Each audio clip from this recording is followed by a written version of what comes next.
अडचणी जनावरांचं जगणं मुश्किल केलंय. कसली कसली कलम लावून चौकीत नेऊन पार तोडवित्यात. गाय पकडून अशा कोणत्यात की गुदमरून मरतील त्या. वाढ वडलापासनं हे रान राखत आलो, पर ह्यांचे कायदे कानून परागंदा व्हा म्हणतात.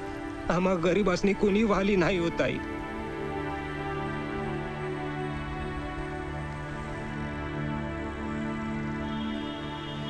बाई पेशाबे यांनी माले बी टट्टी यांनी जोशी साहेब यांना जरा चला.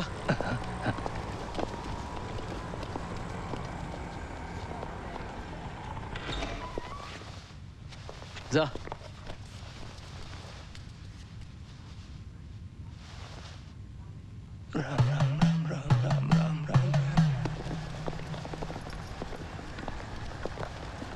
झालं का?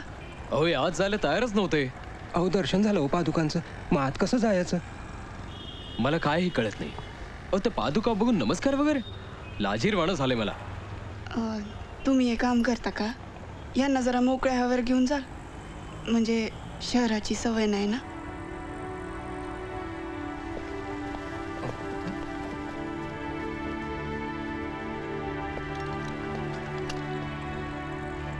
हो साहेब चला.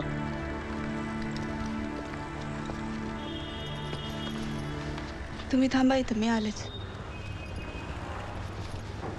साहेब जिल्ह्यातले फॉरेस्ट गार्ड रिटायर्ड झालेत, त्यांची भरती करायची. 6 अर्ज आलेत, ते आम्ही तपासून पाहतो. 3 फॉरेस्ट. खूप वेळ वाट पाहिली, बाहेर शिपाई पण नव्हता.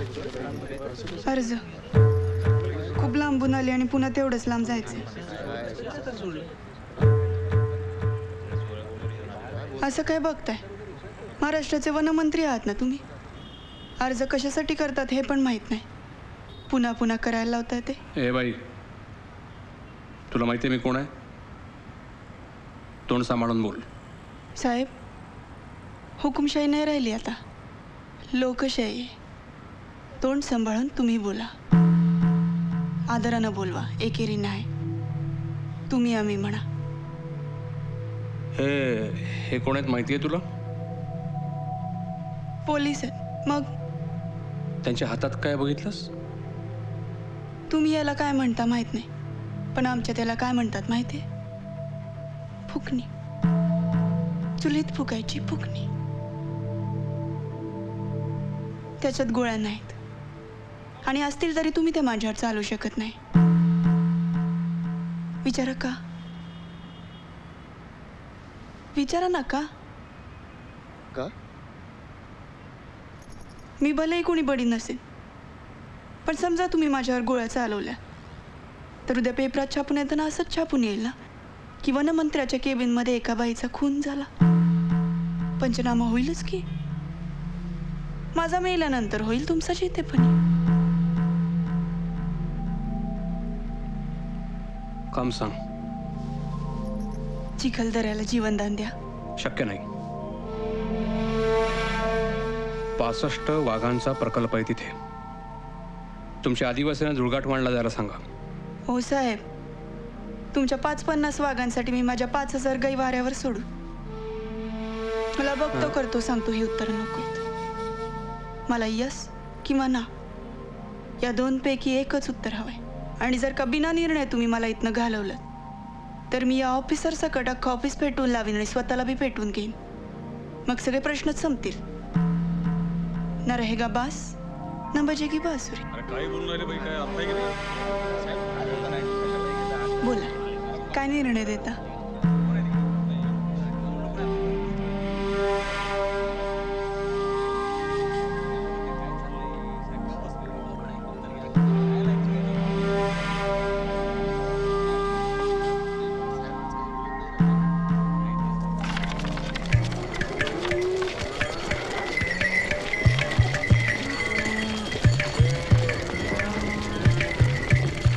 तुझे उपकार फेडले ग बाई. गोठ्यात ओली बाळंतीण सांभाळली होतीस. मी जगले, कशी जगले मला नाही माहित, पण माझ्यासारख्या अनेक जणी आहेत ज्यांना मुलं आहेत, अनाथ आहेत आणि पोचणारं कुणी नाही. मी त्यांची आई होईन, त्यांना छप्पर देईन. ज्यांना कुणी नाही त्यांना मी हाय. मला फक्त एकच नातं कळतं, मी एकच नातं जगते, आईचं आणि मुलाचं.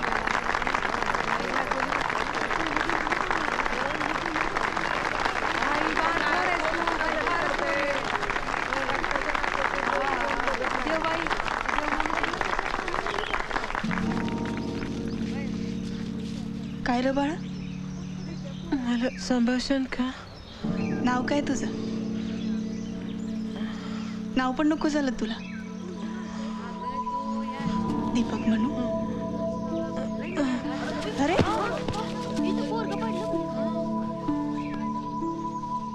याला अशा सारख्या आकडी येतात. घरचे पण बघत नाही, नीट सांभाळत नाही. तरीच नाहीतर वंशाचा दिवा भंगारात कोण टाकेल? सोडतात त्या मुली. आजपासून हा माझा आणि माझ्या जवळच राहील. दीपक हा मी सांभाळलेला माझा पहिला मुलगा.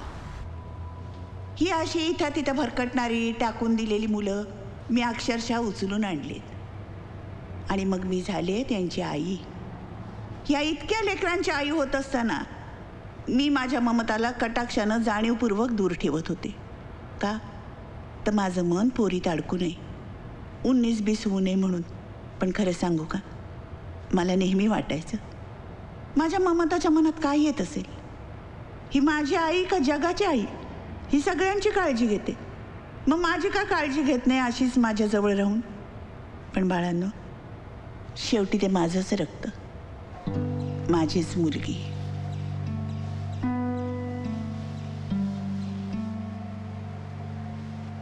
बाळा, मी आहे.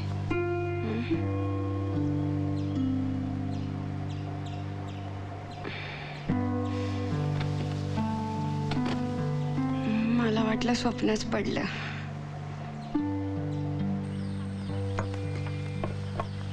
काल तुझा पहिला पेपर होता ना 12वीचा. 2 महिने आधीपासून ठरवते तारीख गाठायची, पण नाही जमला. रागवलीस का रडलीस का? काहीच नाही, वाट पाहिली. वाईटही वाटलं, पण तू आज भेटलीस ना, सगळं विसरले मी कधीच. असं वाटतंय आजच पहिला दिवस आहे. बाकीच्या मुलींच्या आईवडिलांना बघून आठवण आली असेल ना माझी? आठवण येते ग, पण असं लाड करून घेण्यासाठी नाही. मला माहिती आहे माझ्यापेक्षा तुझी गरज इतर मुलांना जास्त आहे, आणि तुझ्या कामात माझा त्रास नको. तुझे काम करतेस ना, ते इतर मुलींचे आई वडील नाही करत. मन भरून पावलं बघ.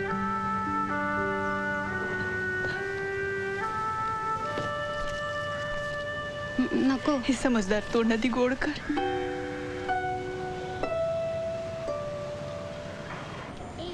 चला झोपायला चला.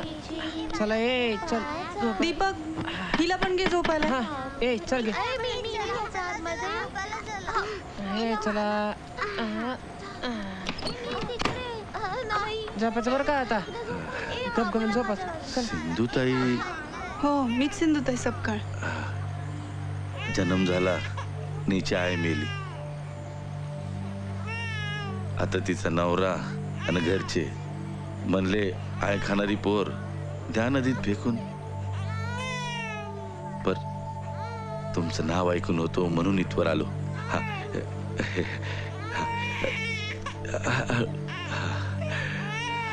2 दिन झालं गाडीत बसून इथवर आलो. आज जरा पाणी देता का? हा या. दीपक, पाणी घे. हा या रे. डॉक्टर, काही करून जगवा. ऑब्झर्वेशनसाठी ठेवलंय. आत्ताच काही सांगता येणं कठीण आहे. 7 दिवसानंतर कळेल. मी तुमचे पेपर्स तयार करतो.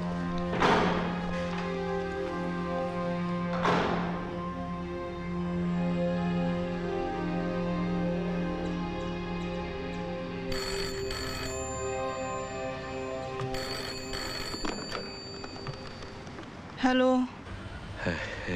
सिंधुताई, मी श्यामराव श्यामराव. मराठवाड्यातून. हा, आठवलं. हप्ता झाला फोन करायला सांगितला होतात. आमच्याकडे पोरग सोडल्यावर कुणी चौकशी करत नाही ना. बोला की. कशी आहे पोर? वाचली वाचली रे पोर.